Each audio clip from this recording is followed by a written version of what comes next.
Hey, good morning, beautiful people across the interwebs.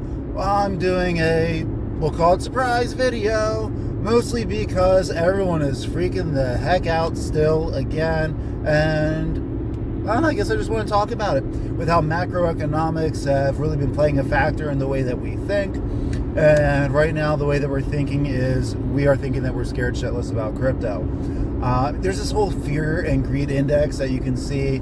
CoinMarketCap, I know, has one. You can take a look at it and know that everyone's starting to get a little bit afraid again. Not like you really need to see this little chart or graph to know that. In all reality, if you look at crypto bubbles, or if you have a watch list and see that, or if you go on YouTube once and just look at the main titles of what everyone's talking about, everyone's already lost faith again. Right? Like, everyone was expecting, at least in terms of crypto, I'm not here to make this a political channel or even a political video, but everyone was thinking that President-elect Trump coming in, he's going to save crypto. And I do think that he's got a lot in mind to try to help make crypto great again, right? But everyone seems to think it's supposed to happen immediately, right? Again, the sentiment of the market is direct, and price action is directly gone with just our emotions. And if you haven't noticed, people's emotions fucking change so quick, right? I mean, just a couple of months ago, talking 3 or 4 months ago, Bitcoin hitting 100,000 was amazing. Now, oh my God, it went under 100,000. Everything's going to trash. The exact same thing happens, and in general, we think completely different about it, right? So, things going on politically makes a huge impact on what we think, and when we see one thing move, everyone panics and moves everything else, right? What I mean by this is Bitcoin's the easiest example, because all of crypto kind of follows Bitcoin, because we think of it as being safe, right?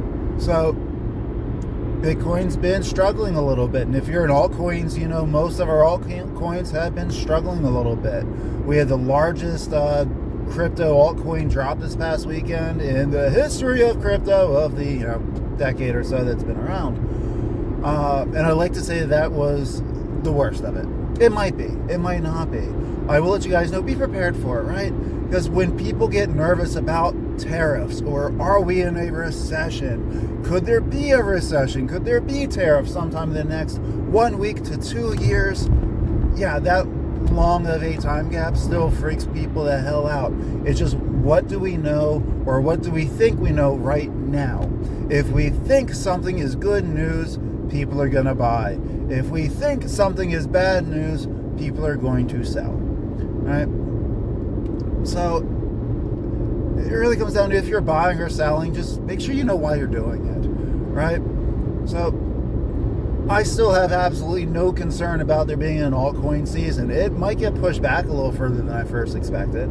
I was thinking we're going to have our peak somewhere around July, and I've got no reason to think that we won't yet. But I can see some reasons why that might end up changing, and it might be more of after the summer.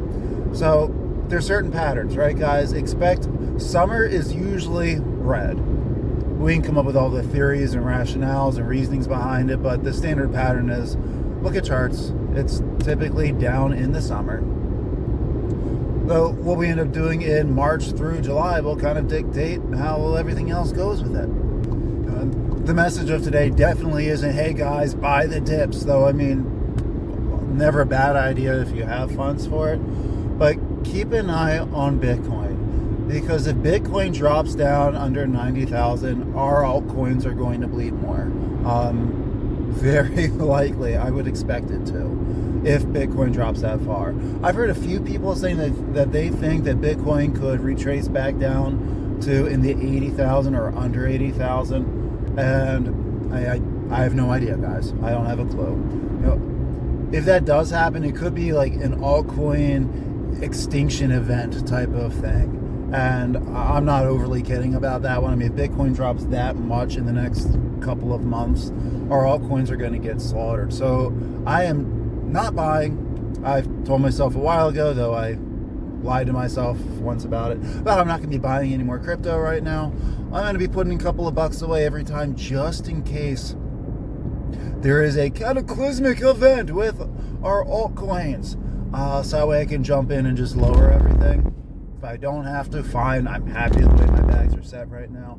But this is the whole be prepared type of thing, right? And same thing with when the summer comes, because my plan is still to be mostly out of my crypto, 80% or a little bit more out by summer hits, just because I'm expecting everything to drop. And as long as I'm in profit, whether I'm right or wrong about everything dropping, I'm okay with it, because the whole profit component, right?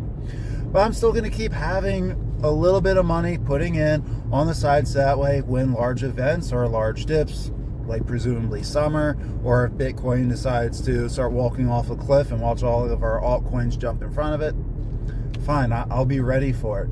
But I also have full faith that everything's going to recover. I just can't tell you guys when. So this is not the feel-good little morning video of, hey guys, it's fine, I'll pat you on the back, go ahead, go buy your shitty little degen meme coin. Don't worry about Bitcoin or Ethereum.